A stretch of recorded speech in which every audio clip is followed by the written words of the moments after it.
ସ୍ଥାୟୀ ନିଯୁକ୍ତି ଦାବିରେ ନୀଳାଚଳ କମ୍ପାନୀ ମୁଖ୍ୟ ଗେଟ୍କୁ ବନ୍ଦ କଲେ ବିସ୍ଥାପିତ ପରିବାର।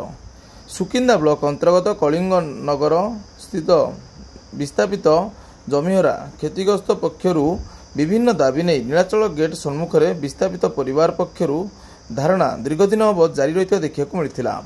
सोमवार दिवा 11 घटिका समय विस्थापित परिवार पक्षर नीलाचल मुख्य गेट को ताला पकाई देखा मिली। सूचना मुताबक नीलाचल कंपानी हेबा समय स्थानीय अंचल बहु परिवार विस्थापित होते।